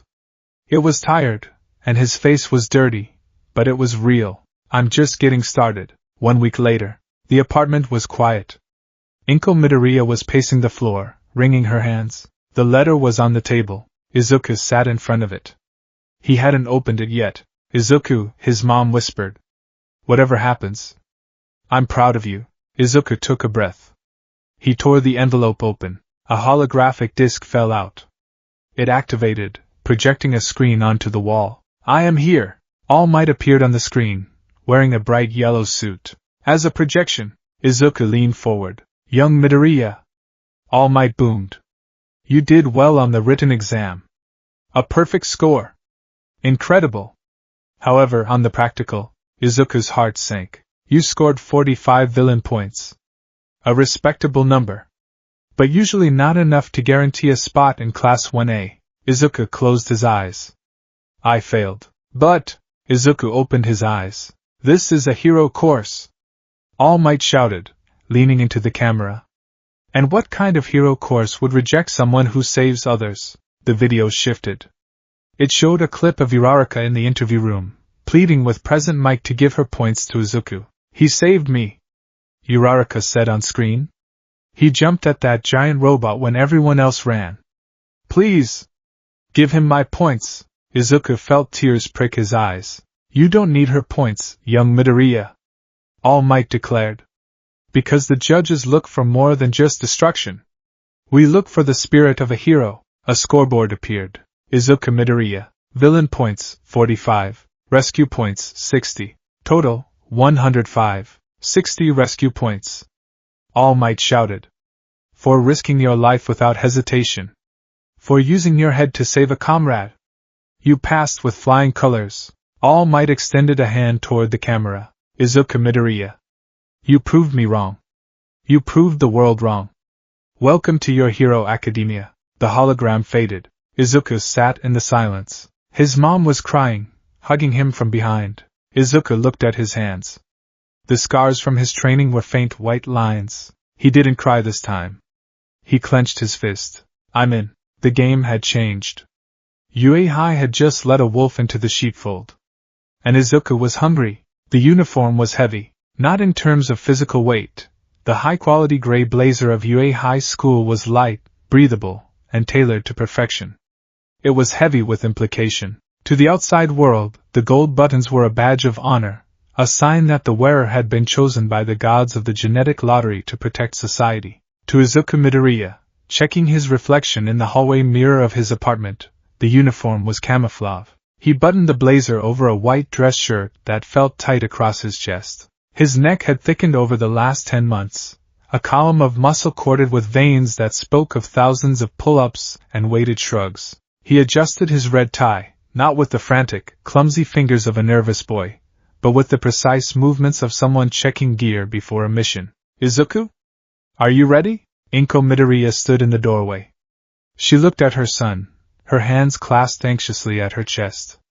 She had stopped crying, mostly, but the worry was etched permanently into her features. She looked at him and saw the little boy who used to wear an All Might onesie. She also saw the stranger he had become, the boy with scarred knuckles, calloused palms, and eyes that constantly scanned the room for exits. I'm ready, Mom, Izuku said. His voice was steady. You look very handsome, she smiled weakly. Whatever happens today, just remember to be careful. The hero course. It's not like regular school. I know, Izuku said. He picked up his yellow backpack.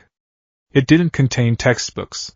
It contained his analysis notebooks, a small first aid kit, a set of resistance bands, and a few localized EMP devices he was tinkering with. That's exactly why I'm going. He walked to the door, stepping into his heavy, steel-toed combat boots. They were black, scuffed, and completely out of regulation, but the acceptance packet had included a waiver for support item integration that Izuku had exploited to the letter. He wasn't walking into UA in loafers. I'm leaving, he called out. Have a good day. Izuku stepped out into the morning light. The air was crisp, smelling of spring and possibilities. As he walked to the train station, he felt the eyes on him. The UA uniform was a magnet. People whispered as he passed. Look, UA. Must be a genius. I wonder what his quirk is. Izuku kept his face neutral, his gaze forward. Let them wonder, he thought. Let them assume. The element of surprise is the only advantage I have. He boarded the train, finding a spot near the door. He didn't pull out his phone. Instead, he watched the reflection of the passengers in the glass. He analyzed them out of habit. Man in the blue suit, leaning heavily on his left leg, probable knee injury or hidden weapon.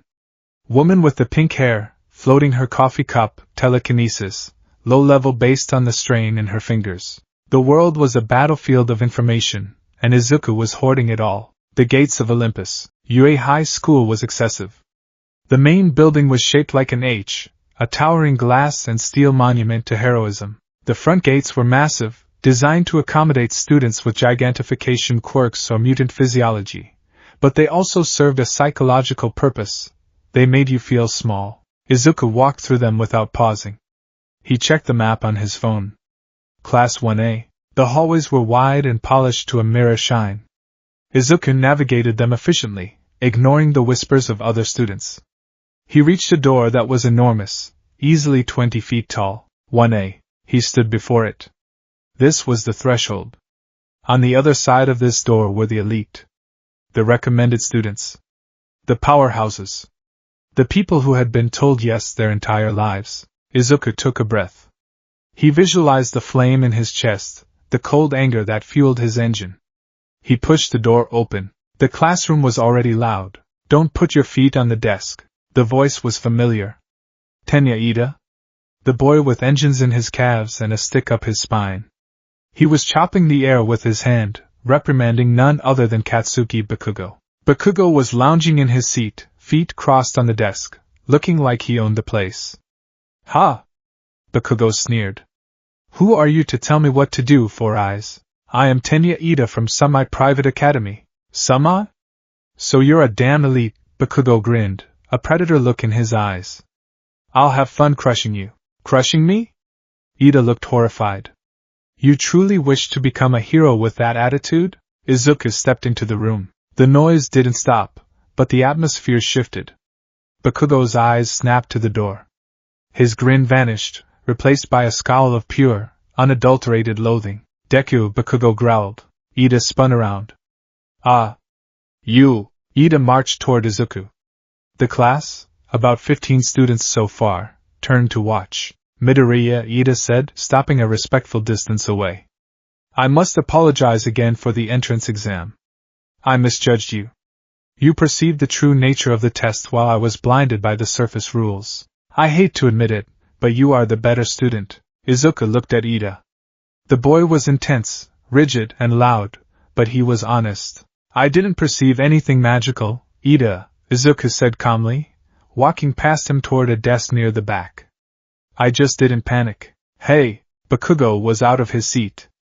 Smoke was already curling from his palms. He stalked toward Izuku, kicking a desk out of his way. How the hell did you get in? Bakugo hissed, stopping inches from Izuku's face. I looked at the results. No combat points. Just rescue points. You tricked them. You played the martyr and they let a quirkless loser into the hero course out of pity. The room went silent. Quirkless? The word hung in the air like a toxic gas. The other students, a red-haired boy, a girl with earphone jacks, a bird-headed boy, exchanged confused glances. Is he serious? Quirkless? But he took down the 0-pointer. Izuku didn't back down. He didn't stutter. He looked at the smoking palms near his face. Get out of my face, Katsuki, Izuku said quietly. Or what? Bakugo roared. You gonna cry? You gonna throw a backpack at me? Bakugo lunged. It was a right hook, telegraphed by rage, aimed to singe Izuku's cheek. A warning shot, but a painful one. Izuku didn't blink. His left hand shot up. He didn't block the punch. He intercepted the wrist. Analysis. Bakugo leads with the right. His balance shifts forward. His center of gravity is high. Izuku stepped in. He rotated his hips. He clamped his hand around Bakugo's wrist, twisting it outward to lock the joint, while his right forearm slammed into the inside of Bakugo's elbow. Leverage. With a sharp pivot, Izuku used Bakugo's own forward momentum against him. He swept Bakugo's leading leg. Thump. It happened in less than a second. One moment Bakugo was attacking. The next, he was pinned face first against the desk, his arm twisted behind his back in a painful hammerlock. Gah! Bakugo shouted, struggling. But the more he struggled, the tighter Izuku applied the pressure. "We aren't in middle school anymore, Katsuki," Izuku whispered into his ear. His voice was cold, devoid of the fear that had defined their childhood. "You can't just assault people because you're angry. That's not what heroes do. That's what villains do." Izuku released the arm and stepped back, his hands raised in a neutral stance. Bakugo scrambled up, his face red with humiliation and fury. Explosions crackled violently in his hands. "I'll kill you! If you're here to make friends, you can pack up your stuff and leave." The voice came from the floor. Bakugo froze. Izuku turned.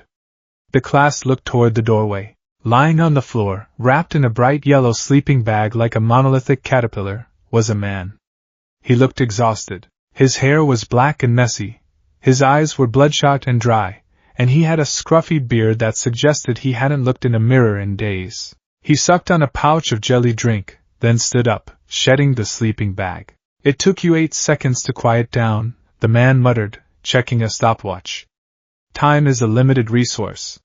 You kids are not rational enough." He looked around the room, his gaze lingering for a fraction of a second on Izuku, then Bakugo. "I'm your homeroom teacher, Shota Aizawa," he deadpanned.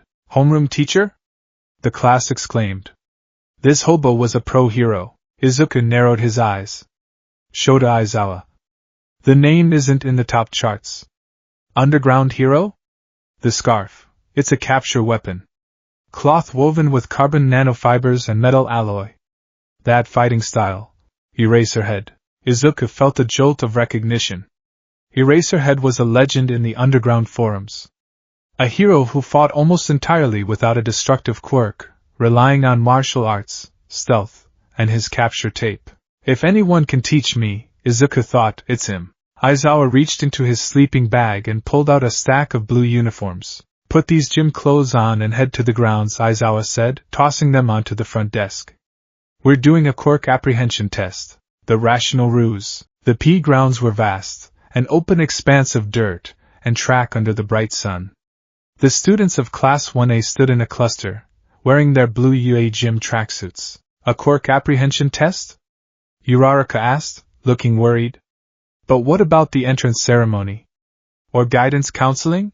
Aizawa stood with his back to them, looking at the clouds. "If you're going to become a hero, you don't have time for such leisurely events. UA's selling point is its freedom style. That applies to the teachers as well." He turned to face them. His eyes were dark, devoid of warmth. "Softball throw. Standing long jump. 50-meter dash. Endurance running. Grip strength. Upper body training. Seated toe touch. Sit-ups. You did these in middle school, right? Standardized tests where you were banned from using your quirks." He shook his head. "The country still insists on prohibiting quirks when calculating the average of records. It's not rational. The Ministry of Education is procrastinating." Aizawa pointed a finger at Bakugo. "Bakugo. You finished first in the practical exam.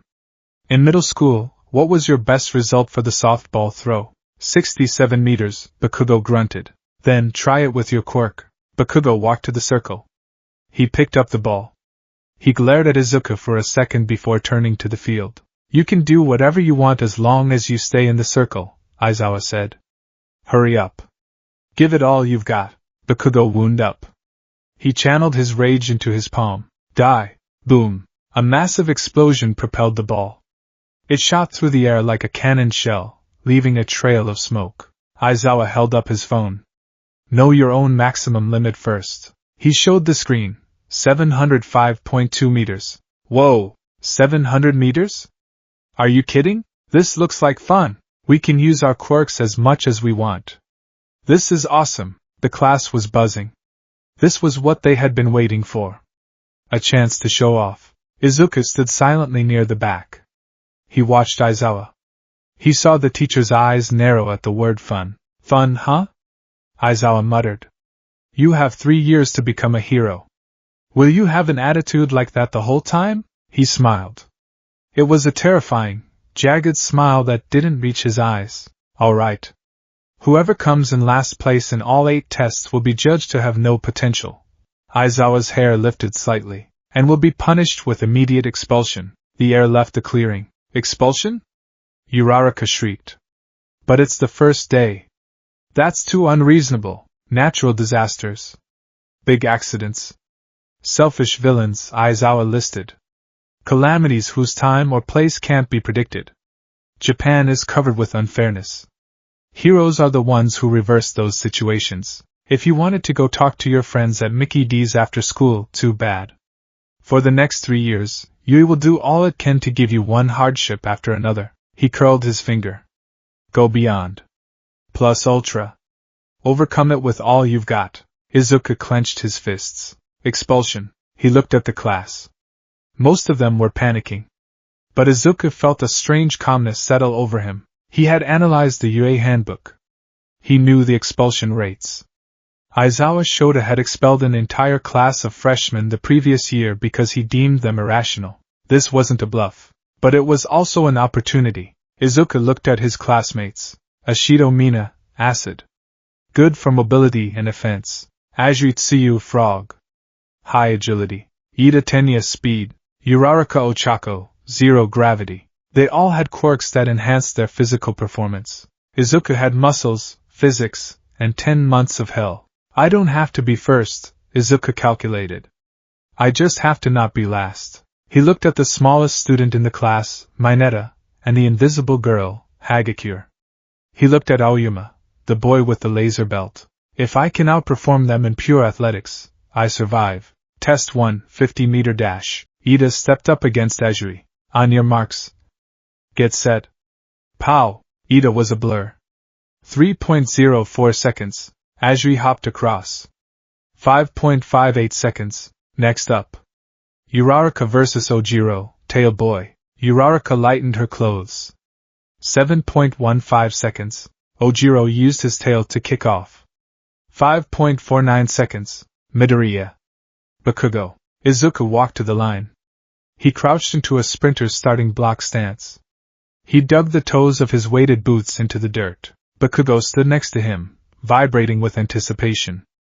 I'm going to leave you in the dust, Deku. Start. Explosive power. Bakugo blasted backward with explosions, flying down the track. Izuku drove his legs. He didn't have engines. He didn't have explosions. But he had perfect form, head down. Knees high. Arms pumping. Every step was a calculation of force application. Bakugo crossed the line. 4.13 seconds. Izuku crossed the line. The robot spoke. 5.98 seconds. It wasn't superhuman. But it was fast. Faster than the average high schooler by a significant margin. 6 seconds? Aizawa noted, marking his clipboard. Without a quirk. Not bad. Mineta ran next. 7.88 seconds. Izuku let out a breath. Safe on speed. Test 2, grip strength. Izuku took the dynamometer. He squeezed. He visualized crushing a diamond.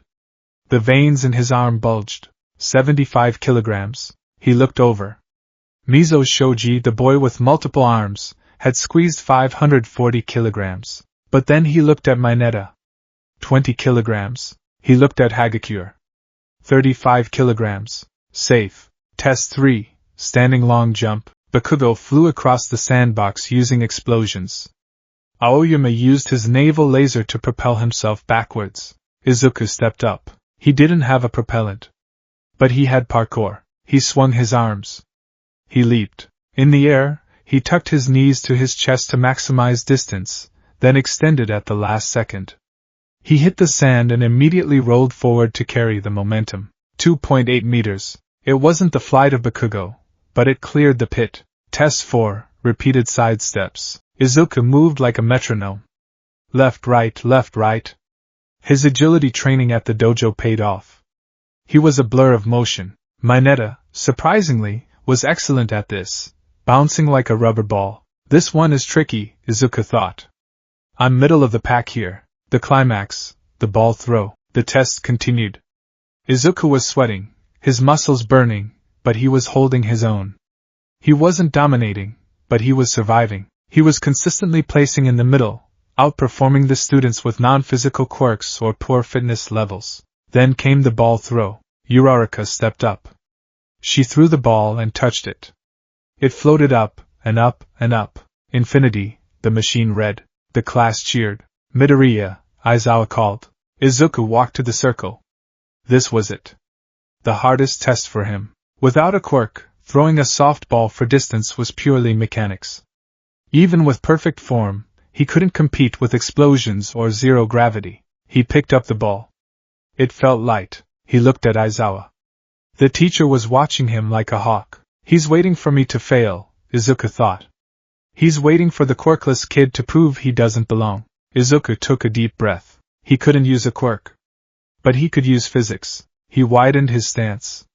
He wound up, using a rotational technique similar to a discus thrower or a javelin tosser. He needed to generate torque from his core. He spun. Once. Twice. Building kinetic energy, he released. HY8. The ball flew. It had a good arc. It sailed past the 40-meter mark, the 50. It landed. 46 meters. Izuku stared at the number. It was pathetic. Compared to 700. It was a good throw for a human, but here? It was nothing. Is that it? Bakugo laughed from the sidelines. 46 meters? That's your limit, Deku. Izuku frowned. He felt something was wrong. His shoulder had felt sluggish. He looked at Aizawa. Aizawa's hair was floating. His scarf was hovering around his neck. His eyes were glowing red. I erased your quirk, Aizawa said flatly. The class went silent. Sensei? Someone whispered. He doesn't have a quirk. Aizawa blinked. His hair dropped. What? Aizawa looked at his clipboard, then back at Izuku. You're the quirkless one? Yes, Izuku said, dusting off his hands. So, what exactly did you erase? Aizawa stared at him. For the first time, the teacher looked genuinely confused. I felt a hesitation in your muscle movement, Aizawa murmured. I assumed you were trying to activate an emitter type. That was just you breaking my concentration, Izuku said coldly. Can I throw again? Since you interfered with the test? Aizawa looked at the boy. This kid, he was defiant. Most students would be terrified of Eraserhead. This boy was annoyed.